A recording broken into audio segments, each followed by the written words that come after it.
Hello viewers, कैसे हो आप सब लोग। स्वागत है आपका मेरे YouTube channel study with doctor Pawan Oberoi पर। स्टूडेंट्स एंड व्यूअर्स, देखिए आज इस वीडियो में मैंने आपके लिए स्क्रीन पर आपको एक बुक दिखाई दे रही होगी, आर्थिक विधि यानी कि इकोनॉमिक लॉस। एक्चुअली ये चौधरी चरण सिंह यूनिवर्सिटी मेरठ में जो बीकॉम थर्ड ईयर में न्यू सिलेबस आया है उसके अकॉर्डिंग जो है ये फर्स्ट बुक अभी 2-3 दिन पहले ही जो है मेरे पास में आई है और इसमें पूरा चौधरी चरण सिंह यूनिवर्सिटी मेरठ का कंप्लीट सिलेबस है विद एमसीक्यूज। तो इसमें तकरीबन 500 प्लस में एमसीक्यूज क्वेश्चंस हैं और चैप्टर के लास्ट में भी क्वेश्चंस हैं और बुक के सबसे लास्ट में भी जो है क्वेश्चंस हैं। तो मेरे पास ये बुक आई है और काफ़ी अच्छी किताब है। तो खासकर मैं चौधरी चरण सिंह यूनिवर्सिटी मेरठ के जो टीचर्स हैं और स्टूडेंट्स हैं, तो मेरा ये एक सजेशन है कि आप इस बुक को मार्केट से परचेज कर सकते हैं। ठीक है, वैसे मैं इस बुक से आपको एमसीक्यूज करा रहा हूं।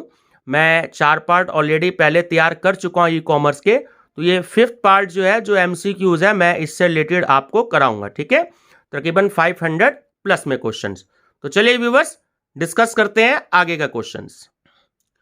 तो ये देखिए आपके सामने स्क्रीन पे नजर आ रहा है कि चैप्टर वाइज ऑब्जेक्टिव क्वेश्चंस। ठीक है, तो जो चौधरी चरण सिंह यूनिवर्सिटी में जो फर्स्ट यूनिट है वो है हमारी securities and exchange board of India, जिसे हम शॉर्ट में सेबी कहते हैं। ठीक है, तो मैं इससे रिलेटेड जो है आपसे कुछ क्वेश्चन डिस्कस करूंगा। चलिए व्यूअर्स डिस्कस करते हैं। क्वेश्चन नंबर 1 है आपका कि अंकेक्षण समिति को वर्ष में कम से कम डैश मिलना होगा।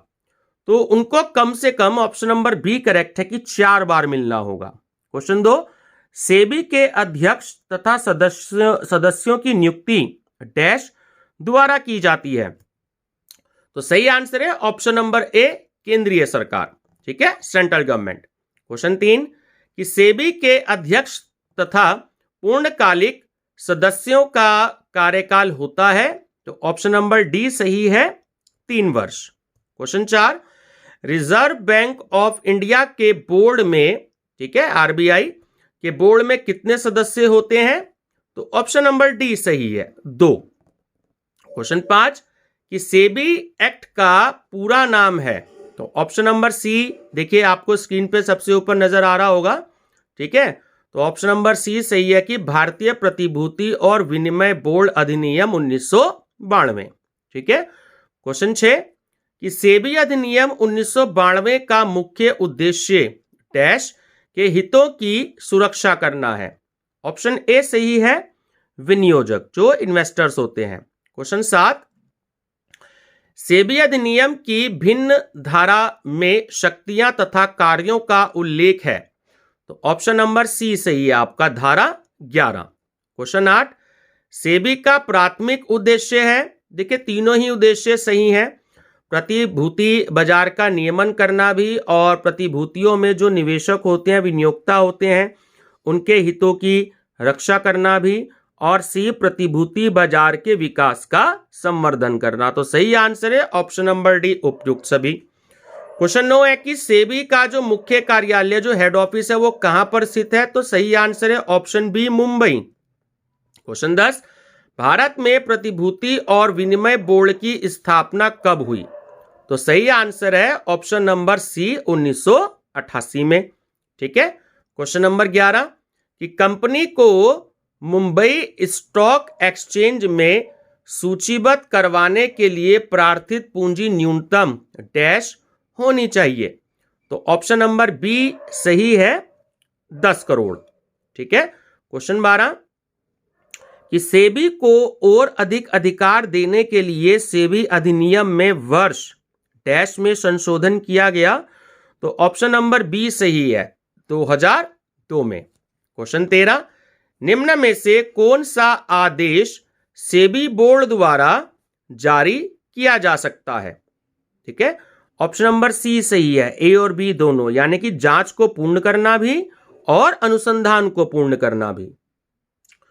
क्वेश्चन 14 है निम्नलिखित में से कौन सा शब्द प्रतिभूति विनिमय से संबंधित नहीं है।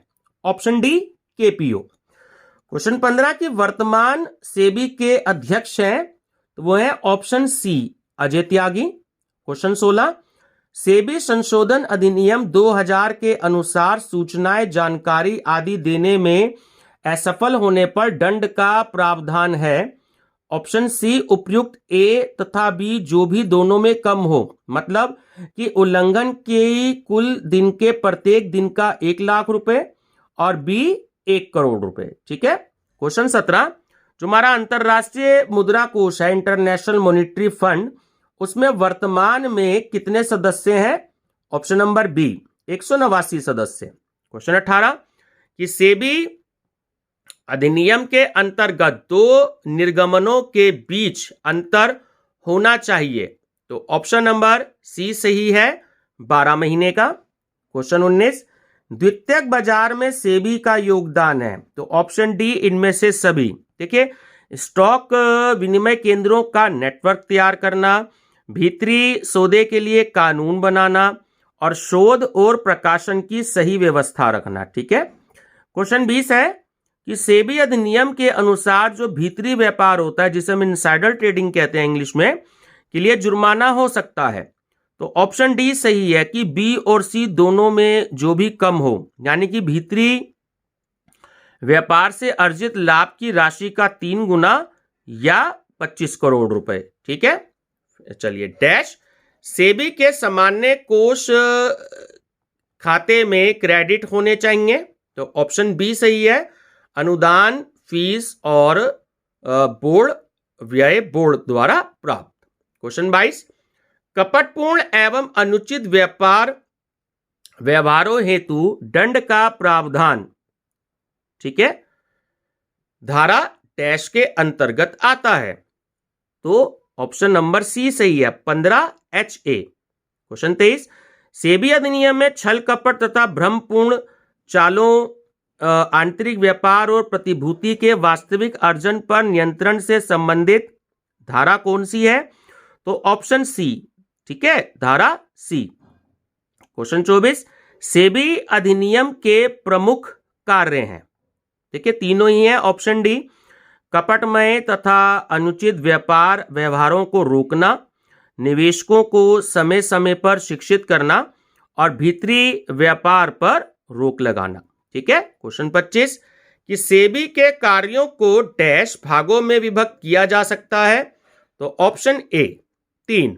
क्वेश्चन 26, SCRA का पूरा नाम होगा, तो ऑप्शन नंबर बी करेक्ट है। ठीक है, प्रतिभूति अनुबंध नियमन अधिनियम। ठीक है। क्वेश्चन 27, कि सेबी के प्रबंध में कितने सदस्य होते हैं, तो ऑप्शन नंबर सी आपका सही है। ठीक है, 9। क्वेश्चन 28, कर्मचारी स्टॉक विकल्प योजना के अनुसार आरक्षण डैश से अधिक नहीं हो सकता, ऑप्शन ए 10%। क्वेश्चन 29, सेबी के क्षेत्रीय कार्यालयों की कुल संख्या कितनी है, ऑप्शन बी 4।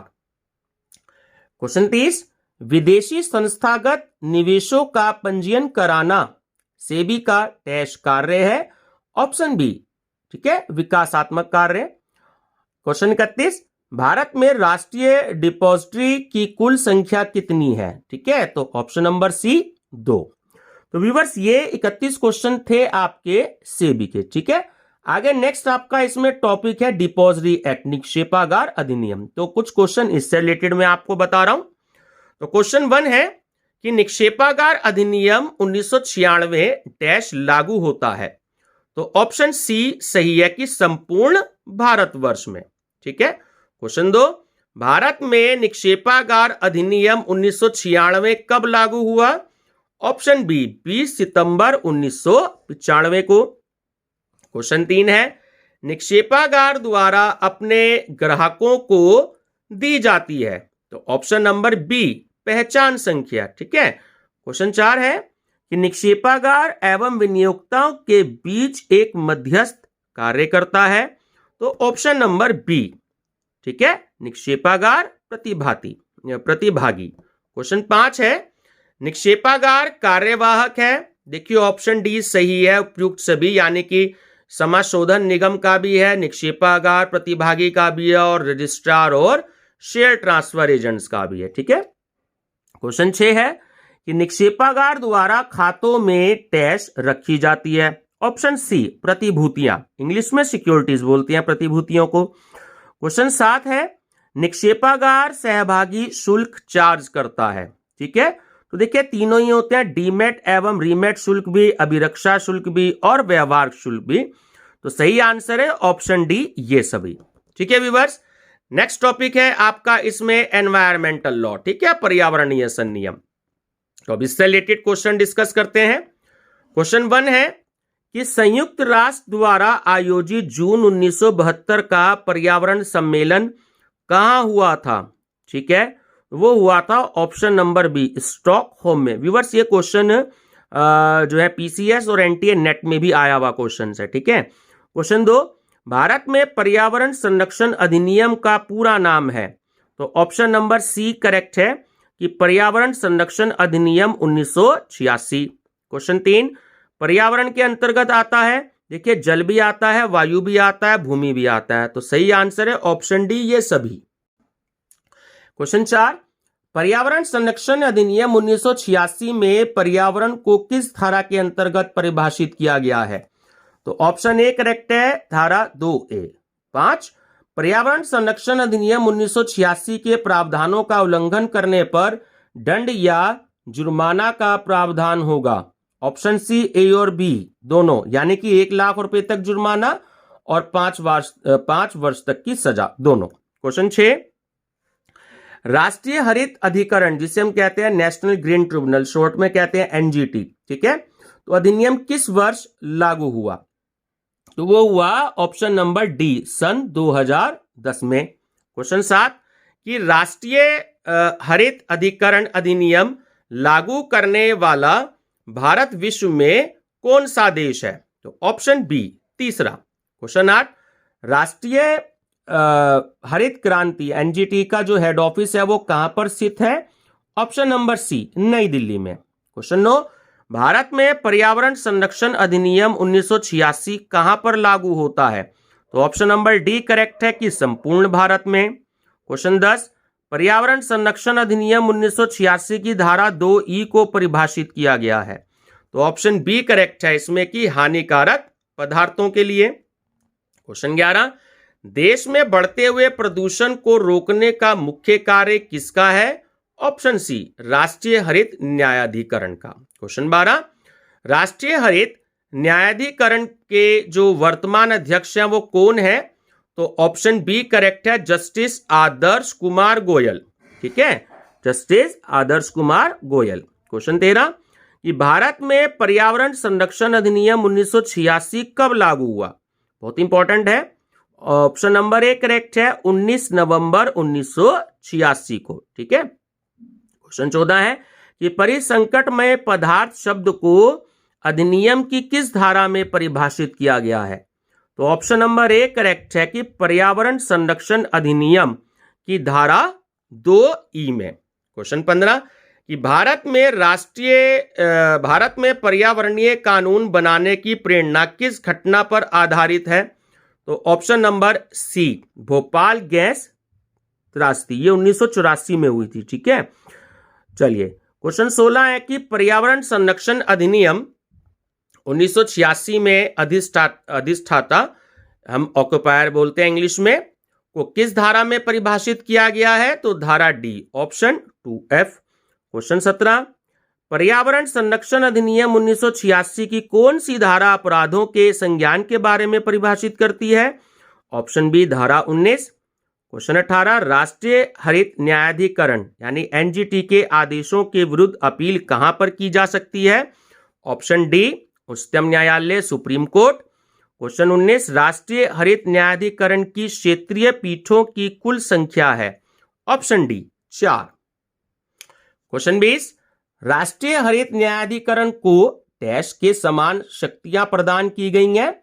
ऑप्शन ए, आपराधिक न्यायालय। क्वेश्चन 21, राष्ट्रीय हरित न्यायाधिकरण के प्रथम अध्यक्ष थे? Option B, justice Lokeshwar Singh Panta. Question 22, राष्ट्रीय हरित न्यायाधिकरण के निर्णय के विरुद्ध उच्चतम न्यायालय में अपील कितने दिनों के अंदर की जा सकती है? ऑप्शन सी, 90 दिन। और व्यूअर्स, लास्ट क्वेश्चन है इस वीडियो का, क्वेश्चन 23 कि राज्य बोर्ड के सदस्य का कार्यकाल कितने समय का होता है? ऑप्शन बी 3 वर्ष। ठीक है व्यूअर्स, तो इससे आगे की जो वीडियो है वो मैं अगले पार्ट में आपसे डिस्कस करूंगा। ठीक है, जो आगे के क्वेश्चंस हैं वो अगले पार्ट में, पार्ट नंबर मैं जो है 6 में आपसे डिस्कस करूंगा। ठीक है व्यूअर्स, मेरी कोशिश है कि अच्छे से अच्छे क्वेश्चंस आपको कलेक्ट करके बताना और अच्छी से अच्छी बुक्स के बारे में आपको बताना। तो फिर से मेरी यही एक रिक्वेस्ट है आपसे कि वीडियो पसंद आए तो लाइक शेयर सब्सक्राइब जरूर करिएगा और जो अपने फ्रेंड सर्कल है उसमें जरूर बताइएगा। ठीक है, इससे पहले के पार्ट आप मेरे चैनल सब्सक्राइब करके प्लेलिस्ट में देख सकते हैं पार्ट 4 तक। ठीक है, ये आपका पार्ट नंबर 5 है। Thank you viewers.